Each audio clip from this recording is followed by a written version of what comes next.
کہ حسین ابن علی بیعت کرے، مگر میں بتاتا ہوں جیت کیا ہوتی ہے، بس 1 منٹ اور زحمت تمام۔ حسین ابن علی جیتے یا ہارے، 2 باتوں سے آپ کو بتانا ہے۔ یزید کی طرف کیا ہے؟ دولت ہے، اقتدار ہے، سلطنت ہے، فوج ہے، کائنات کی ہر شے یزید کے پاس ہے۔ حسین کے پاس کیا ہے؟ نہ دولت ہے، نہ اقتدار ہے، بھوک ہے، پیاس ہے۔ تو مجھے آپ انصاف سے بتائیے، ایک آدمی قرآن نہیں مانتا، ایک آدمی روایت نہیں مانتا، ایک آدمی تمہارا مذہب شیعت نہیں مانتا، اس کے سامنے کیسے ثابت کرو گے جوانوں کہ حسین جیت گئے؟ نہ وہ قرآن مانتا، نہ حدیث مانتا، نہ تاریخ مانتا۔ تو کربلا میں صبح عاشور حسین نے اپنی فتح کا اعلان کر دیا تھا کہ میں جیت گیا، یزید ہار گیا۔ وہ کیسے؟ کہا اگر میرا کوئی آدمی پیاس اور بھوک سے پریشان ہو کر تیرے لشکر میں چلا جائے تو جیت گیا، اور اگر تیری دولت کو ٹھوکر مار کر اور تیرے لشکر سے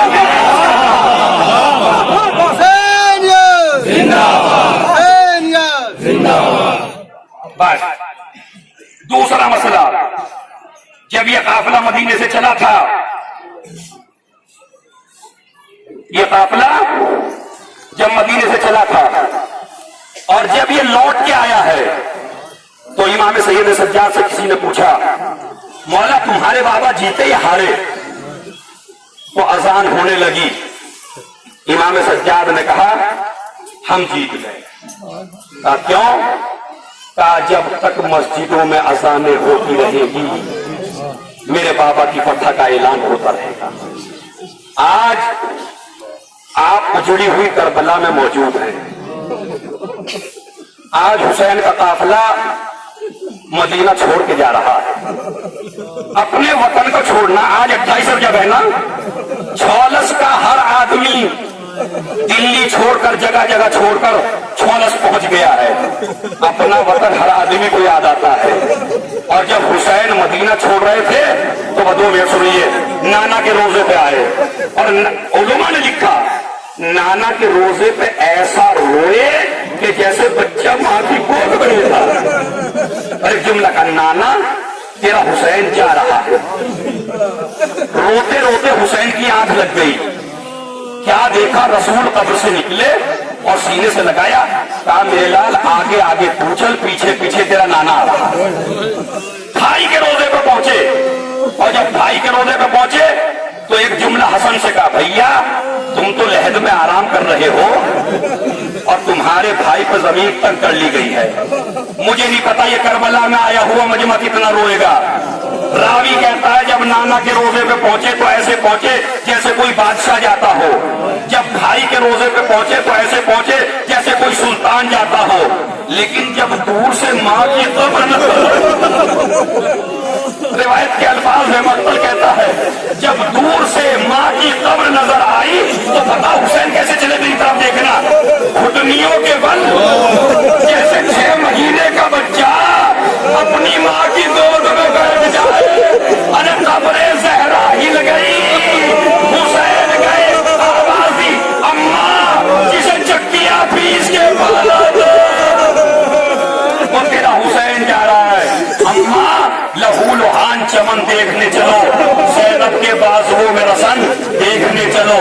عزیزو روایت کہتی ہے سب کی فہرست تیار ہو گئی، سب جانے کے لیے تیار ہیں، لیکن ایک بیمار بیٹی ہے، اس سے زیادہ رونے کا اچھا موقع آپ کو ملنے والا نہیں ہے۔